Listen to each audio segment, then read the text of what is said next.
Beyblade. Lorsque vous faites un combat de Beyblade, placez l'arène sur le sol et maintenez une distance appropriée par rapport à celle-ci. Aujourd'hui, je vais vous présenter Lance Knight 480 HN. Ce nom mélange le style de la puce, ainsi que les traits de la toupie. Par exemple, si c'est Helm Knight, cela veut dire qu'elle possède une super défense comme un bouclier ou qu'elle peut absorber les attaques comme une éponge.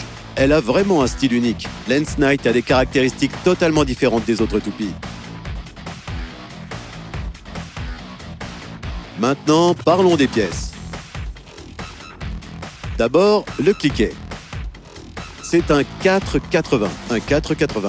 Avec sa grande taille et ses 4 disques, il est idéal pour dévier les attaques des adversaires. Ce cliquet est fait pour éviter les attaques. Comme il est haut, son centre de gravité est plus élevé. Niveau couleur, c'est top aussi. Le cliquet est bleu clair et violet. Le disque, qui est la base de Lance Knight, est d'un vert légèrement teinté de bleu et la puce d'engrenage est violette. Tout cela s'accorde parfaitement bien quand on assemble Lance Knight. On a fait très attention à ce que les couleurs s'accordent bien. Ensuite, parlons du pignon HN.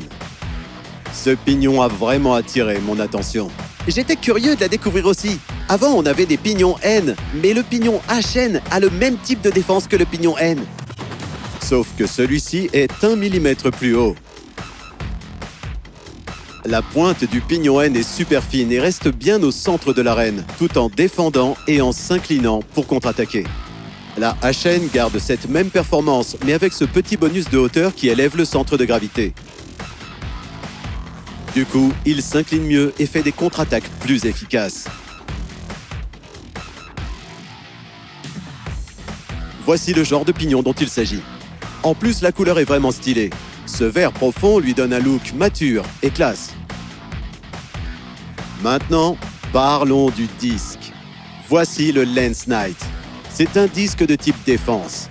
Puisqu'il est fait pour la défense, il a une forme ronde qui rebondit moins. Mais attends, regarde bien.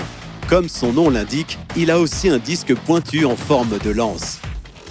Cette lance te permet de défendre tout en lançant des contre-attaques. En gros, il fait de la contre-défense.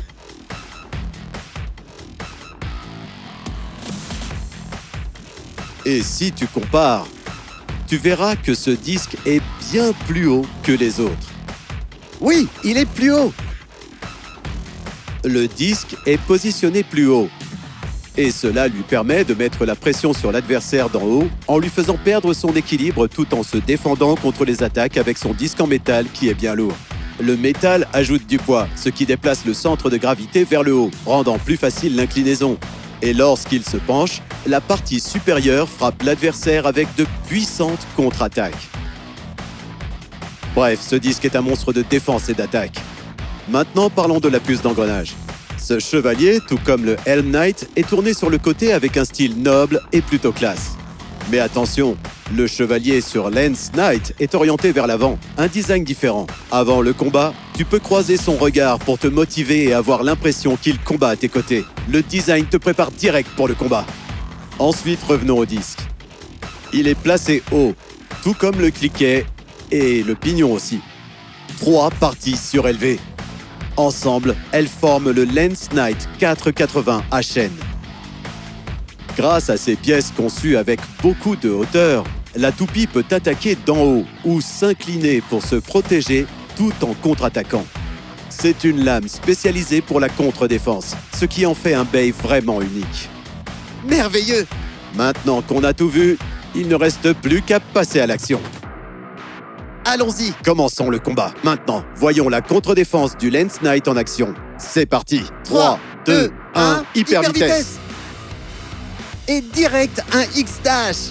Même avec un coup hyper violent, elle s'est penchée et a absorbé l'impact. Ce mouvement utilise le disque supérieur pour attaquer et ne tremble pas du tout. C'est loin d'être faible, pas vrai? Le combat ne fait que commencer. Appuyer d'en haut aide à garder l'équilibre et à bien stabiliser le centre de gravité, ce qui finit par mener à une victoire en KO par dernier survivant. 3, 2, 1, hyper vitesse.